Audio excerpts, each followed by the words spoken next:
What's one thing you learned through the success of season 1 that you knew was vital to bring into season 2? That gold derby is not gold belly. I mean, we did learn that this season. We really did. I learned that in season 1 the hard way when I tried to order some gold derby for some friends.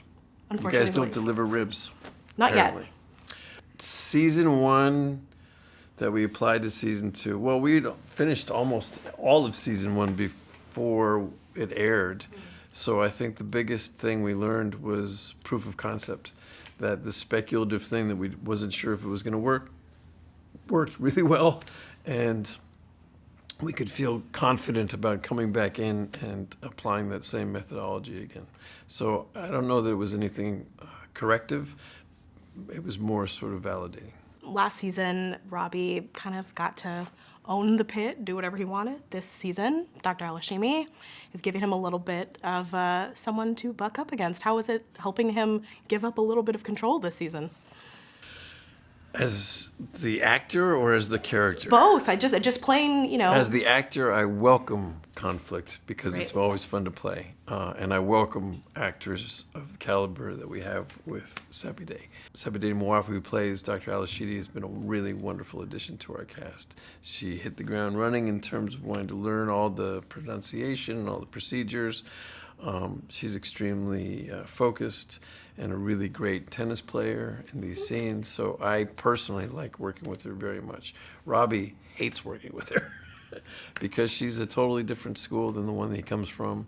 And I don't know that he would feel good about passing his ED off to anybody when he goes on this sabbatical, but I think he'd be more comfortable if he was giving it to somebody who he felt practiced medicine or ran the emergency room the way that he does. And he's very suspect that she's going to make some serious changes when he's gone. Him and Langdon this season, he's kind of running away from Langdon's apology the entire season. And, you know, he also has a moment where he gets confronted by the hospital therapist being like, please work on yourself. And he has excuses. And what is the hardest part of playing someone who's essentially running away from himself? And confronting everything that he's been through. The hardest part? Or maybe the easiest part. Is that easy for you to access? Someone who's just chasing, you know, anything to distract themselves from having to confront the reality of what they've been through? This became a very important storyline to play. It was already important.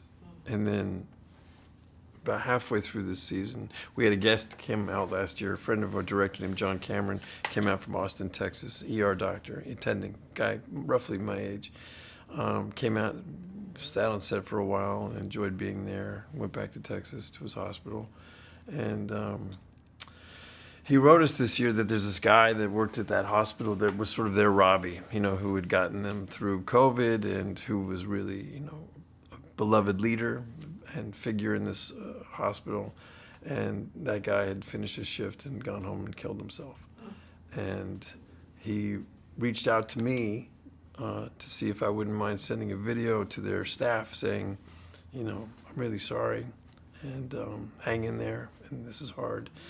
But it underscored how often this happens, where people, especially in a leadership position, find it impossible for them to seek help because it would mean having the people that look to them to be confident and competent all the time would have to see them as less than that. And even though that would be probably a golden lesson for them to learn, the admission of not being all that you want to be, or that you are not operating at full capacity any longer, or on an unsustainable track, is terrifying. So I really was engaged in, first season was the character recognizing he's got some problems and he can't lie to himself anymore that he has them. Second season is him kind of pussyfooting with treatment, you know, looking for the perfect fit that will always be elusive, giving him always an excuse as to why it's not quite right or not quite good timing, all the while advocating it for everybody around him and participating in none of it. And instead designing this sort of curated, I'm gonna fix up this motorcycle and I'm gonna take it on this journey, and that's how I'm gonna find myself, which is all very romantic and probably all a crock of shit.